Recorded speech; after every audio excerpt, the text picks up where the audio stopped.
You know that specific panic that sets in around mid-July? Oh, I know it well. The summer wardrobe collapse. Exactly. The heat just, it strips away all your layers. You can't hide behind a tailored jacket. And suddenly you realize your closet is just a pile of, bad habit. And the immediate instinct is to just go out and buy more stuff. Right. Panic buy whatever is trending to fix the problem.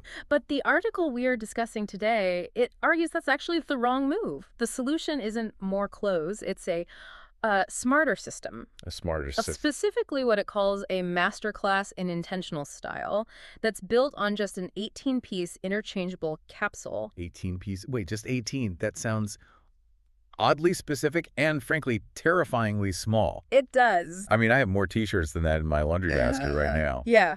But I get the mission here, how to look refined, rugged, or rakish without an overflowing closet. So, okay, why 18? Well, it comes down to this philosophy of forced simplicity. Summer throws like 3 big challenges at you. You rotate clothes more often because you're sweating. The heat absolutely punishes cheap fabrics, and you can't layer up to hide a bad fit. So simplicity is kind of forced on you. You need an inventory that works harder. Precisely. Yeah. So this system breaks it down into 3 archetypes you can build. Right. The refined, rugged, and rakish. Let's start with refined. That feels like the safe zone. It is. It's clean lines, soft elegance. It really relies on what the article calls the refined anchor. A crisp white linen shirt. You tuck that into some stone chino trousers, maybe add a silk neckerchief, and then some brown leather slip-ons. Okay, but let's be real. I'm not wearing a neckerchief to go grab coffee. I need something practical, which is where rugged comes in, I'm guessing. Exactly. And this is where that small inventory starts to get really interesting. You take that same white linen shirt. Okay, same shirt. But you swap the chinos for light denim or, and I love this detail, charcoal drawstring trousers. Oh, the drawstring trousers. Are we just talking about fancy sweatpants? No, not at all. Think a cotton linen blend. The article calls it travel ease.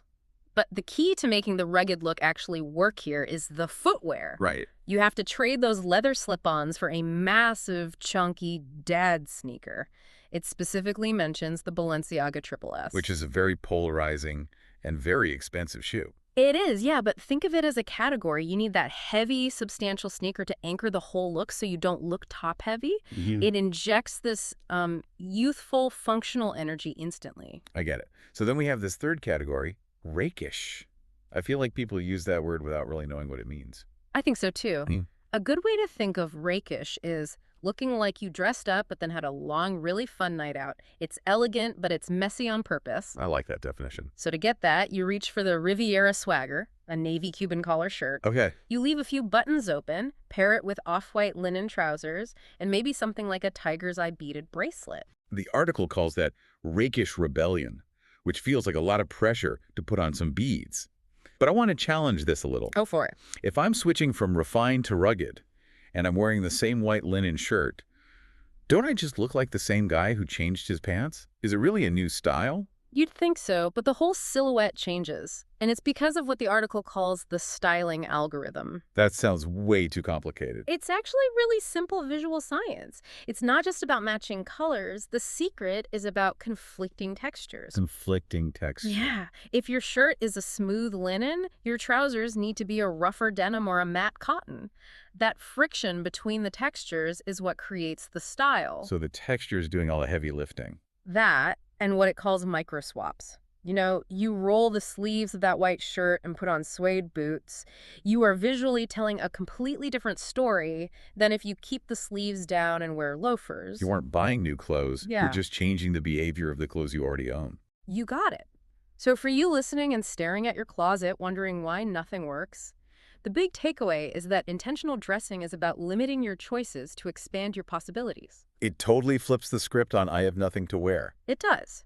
By restricting yourself to these 18 high-quality pieces, you actually gain something like 30 unique looks, and it solves the weather problem. How so? The article touches on this idea of global versatility. These fabrics, linen, heavy cotton, denim, they work whether you're in a blazing heat wave in the southern hemisphere or a cool, inconsistent evening in the north. Which implies that if this one system can work pretty much everywhere, then the problem isn't really the weather, it's just a lack of strategy. Something to think about next time you reach for the gym shorts. Thanks for diving in with us.